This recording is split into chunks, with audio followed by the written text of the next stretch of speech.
Hi, welcome back. We're continuing to look at more about hypothesis tests. And in this video, we are going to look at confidence intervals and hypothesis tests. Confidence intervals are a great way of performing the hypothesis test. It's when we perform a hypothesis test and we find a statistically significant, we get a statistically significant result, meaning we reject the null hypothesis. It is a really good idea to strengthen your case by then finding a confidence interval estimate of the true proportion to kind of strengthen and solidify your conclusions. We can combine confidence intervals and hypothesis tests into one process. There are some drawbacks and there are a few differences. The first drawback is that we are not going to look at one-sided confidence intervals in this class. They do exist, they are a thing, but we aren't going to look at them. So confidence interval hypothesis tests are only going to be possible for two-sided tests, or when the alternative is that the proportion is not equal to some value. The next thing is that when we were calculating the standard error for a confidence interval, we had no best guess, or we had no true proportion. So we used the standard error, which used p hat and q hat. We are now going to use the standard deviation instead of the standard error because we will have an assumed true p0 and q0. So instead of using the standard error, we are going to use standard deviation. The next issue is that we aren't always going to be able to create a confidence interval estimate for a parameter. It's going to work really well with one proportion z-tests, but it's not always going to work that way. So with a lot of the things we do, we're not going to be able to do a confidence interval test. The other thing is that if the assumed proportion does not fall within the interval, we are going to say that we have a statistically significant result. We are going to reject the null hypothesis, but we need to figure out what that significance level is. And it actually ends up being 1 minus alpha is the significance level. So we would it's 1 minus the confidence level. So we would reject the null hypothesis at a significance level of 1 minus alpha. Unfortunately, we don't get to calculate our p-value, so we're not sure how strong that evidence is. So let's look at an example. Soon after the euro was introduced as currency in Europe, it was widely reported that someone had spun a euro coin 250 times and gotten heads 140 times. We wish to test the hypothesis, we wish to test a hypothesis about the fairness of the coin. Use a 95% confidence interval test, use a 95% confidence interval to test the hypothesis. All right, so to start out, I need to identify my sample and my parameter.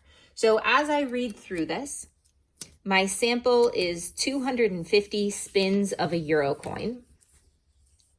And my proportion, or my P, is the proportion of heads when spinning a euro coin. My null hypothesis is going to be that I have a fair coin. I'm interested in testing the fairness. So a fair coin is going to have a proportion of heads of 0.5. And my alternative is that it's not fair, so that it's just not 0.5. So that makes P0, 0.5, and Q0, 0.5. My sample size is 250, and my P hat, or my sample proportion, is 140 out of 250. Okay, now I need to check my assumptions. So these are the assumptions we're generally checking: independent, random, 10%, and success failure.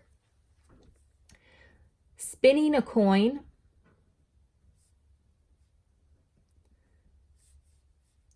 250 times is independent. These are independent trials. We don't need to talk about whether or not they're random because I spun a coin. By definition, they are independent trials. And I don't need to talk about the 10% rule because I'm not sampling from a population without replacement. So I'm able to skip over these. I do need to consider my success failure, and that is going to be NP0 and NQ0. So that is 250 times 0.5 and 250 times 0.5. Both of these are greater than or equal to 10, so we are good. So now I can say the conditions have been met.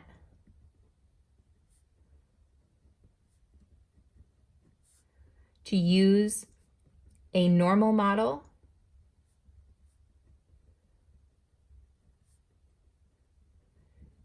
and perform a one-prop z-test.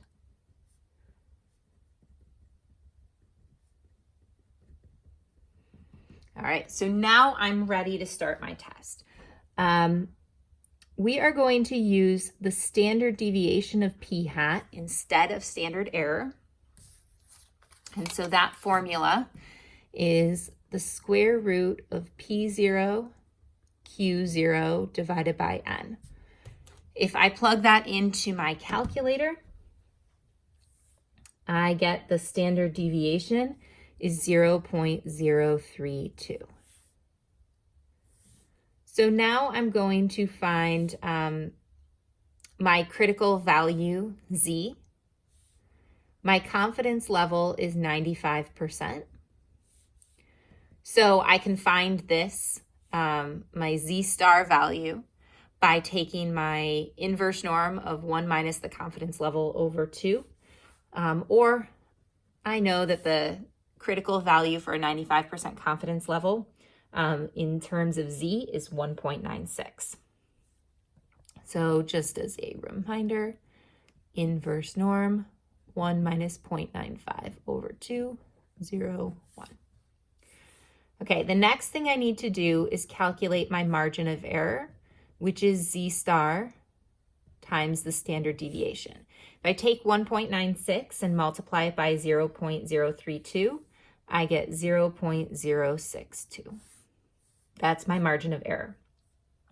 So my confidence interval estimate is going to be p hat plus or minus the margin of error. And when I find that confidence interval, I get 0.498 to 0.621. So I'm going to state this confidence interval. I'm going to state my conclusion about the confidence interval. So we are 95% confident that the true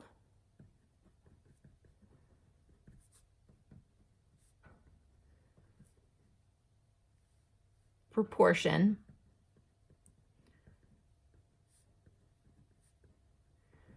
of euro coins that will land heads up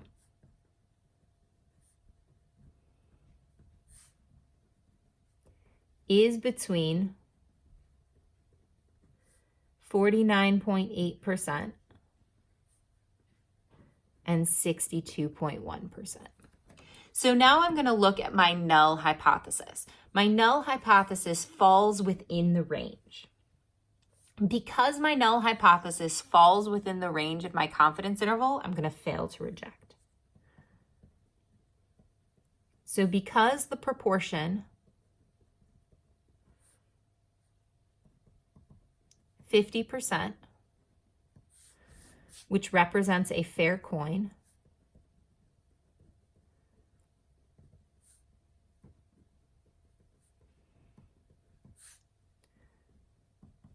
falls in the interval,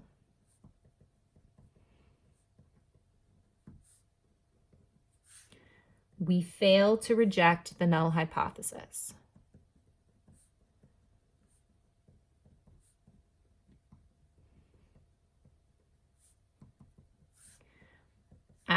the something significance level. So now I need to know what my significance level is, and alpha is going to be 1 minus your confidence level, or we can write it as, so alpha is 1 minus 0.95, so my alpha is 0.05. So at the 5% significance level. And that is how we perform a confidence interval hypothesis test.